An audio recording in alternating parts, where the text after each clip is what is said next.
With tensions high both in West Asia and in Europe, and India importing 85% of our crude oil, energy security remains one of India's biggest challenges. And in the 11th year of the Narendra Modi government, with me on this India Today special broadcast is Hardeep Puri, India's Petroleum Minister, a diplomat for over 39 years. Mr. Puri, welcome on India Today. Sir, your biggest challenges in today's day and age when you look at missiles flying in West Asia and in Europe? Insofar as the energy sector is concerned, I don't think the issue of challenges is part of our, it's not an anxiety factor. At any given point of time, we import energy from 40 countries in the world. The Modi years have seen a diversification in terms of countries' origins of supply. We used to import from 27, we are importing from 39, now even from Argentina 40. We have a good story to tell, both in terms of diversification of imports, increase of exploration and production in crude oil and gas. Every year our gas production goes up, natural gas, by 18%, but we are still, because the economy is booming, last quarter was 7.5% rate of growth, or thereabouts. We still import 50% of our gas also. But there are some fantastic potential which is being realized. Our biofuels mix was 1.4, 1.5% in 2015. We are now doing 20%, 6 years in advance. As a result of which we have been able to pay our farmers 1 lakh crore by way of compensation. Our green hydrogen story is beginning to take shape. IOCL has just awarded a big tender to one of our companies, and if that is replicated, I can tell you we buy $1.5 billion worth of energy. Last year it was $1.39 billion this thing. It goes up also. We can substitute our domestic clean energy instead of this and increase our exploration and production. Do we have a timeline on this, and especially on well, exploration? I'll tell you what, timelines are very simple. In the oil and gas sector, never go for a timeline. In 1956, an economist in Shell said oil will peak by 2000. A lot of people made bad investment decisions. I can tell you, oil and gas will be required in the Indian economy for many decades to come. But green hydrogen is taking off, biofuels are taking off, CNG is taking off, CBG is taking off. I would say you can come to a point of how much green hydrogen we'll be able to produce. I think our current target of 5 million metric tons by 2030 is very conservative. If this tender works well and we replicate it, because all you need is low-priced clean solar energy and electrolyzers of a big scale, and we have both. I think in the coming years, India will not only be one of the largest refining centers, one of the largest consumers, but one of the most successful stories in green energy transition. Exact timelines I don't know, but I think between 2025 and 2035, you will have a very good transition taking place. So next 10 years, you think are going to be extremely promising? Yeah, because I'm going by the last 11 years. Because we were at 1.5% biofuel blending in 2014, we're at 20% now. So will this go up to 25% or 30%? I don't know, because the ecosystem has to grow with it.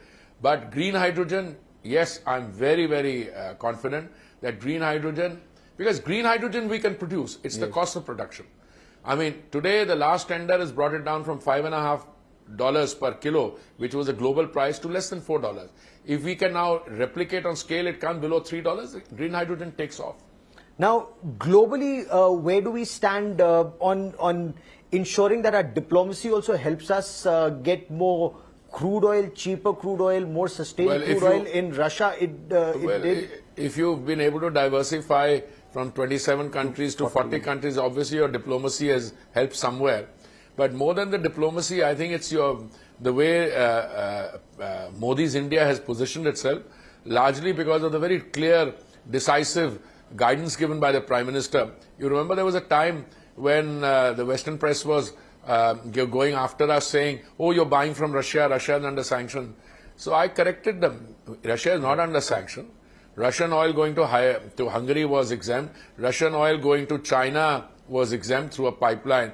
Russian oil going from Sakhalin to Japan was exempt. True. And all that we were told to do is buy within a price cap. No, that is music to my ears.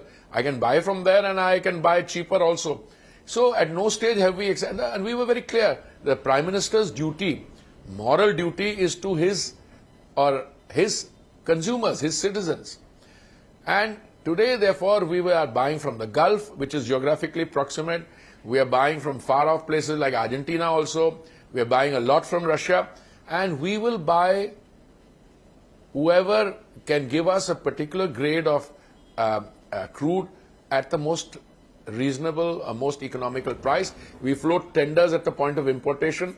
And if you can deliver it at our port for the price at which you've tendered, we are happy. Okay.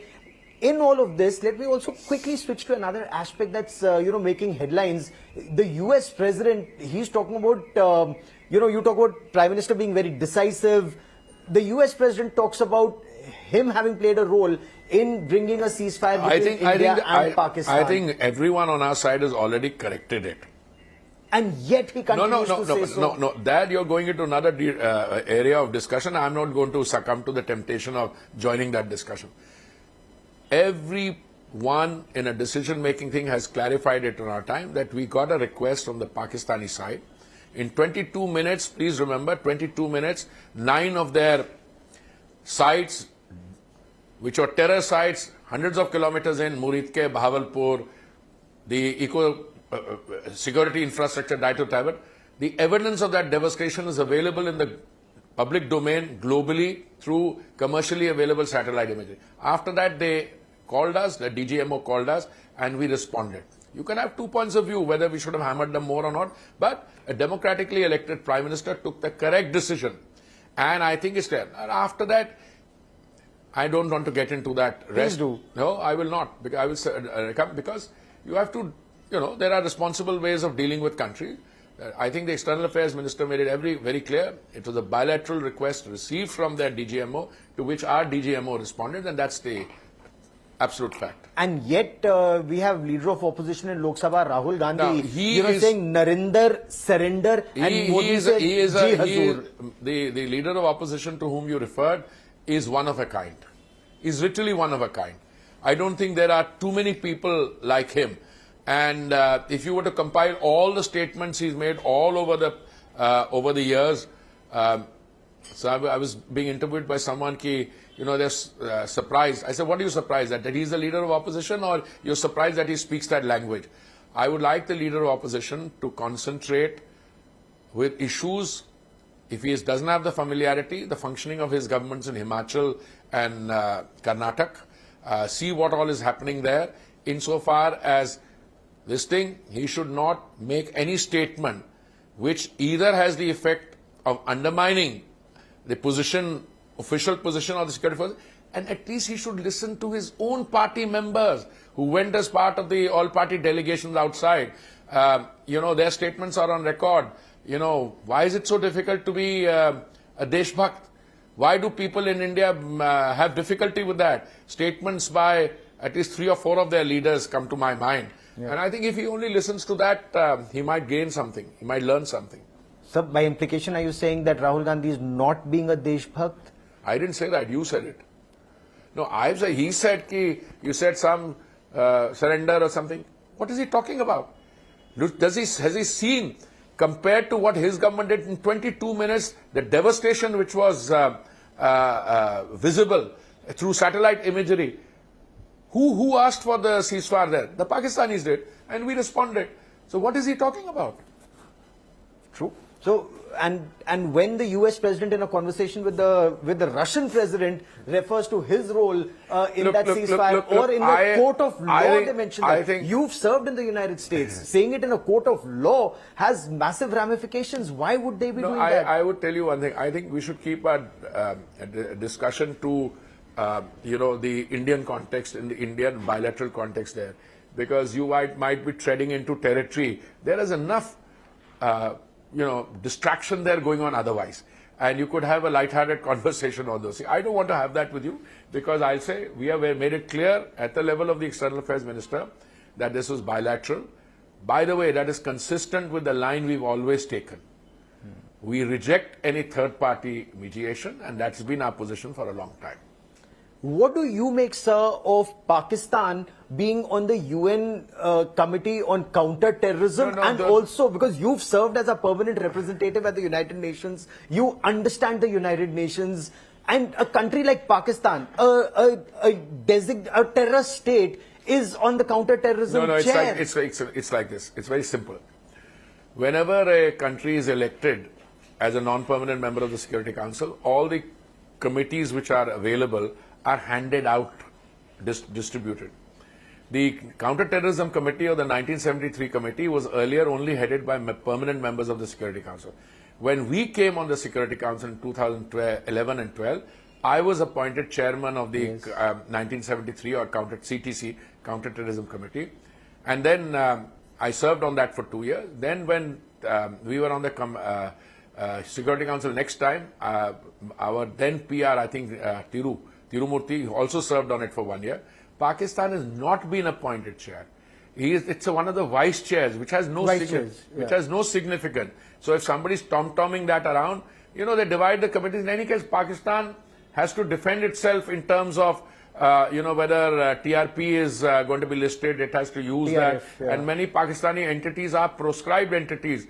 People who live in Pakistan are in the proscribed entities in there. So I think the fact that Pakistan has used terror as an instrument of state policy is well known. So, and they happen to be a member of the UN Security Council for a 2-year period. Well, that's a given because it's going by rotation. But I'm absolutely sure that the international focus on terrorism has been there, and it will be there even sharper on them. So, as chair of Taliban committee and vice chair of counter-terrorism committee, it's not a cause for concern? Of course, not at all. Not at all.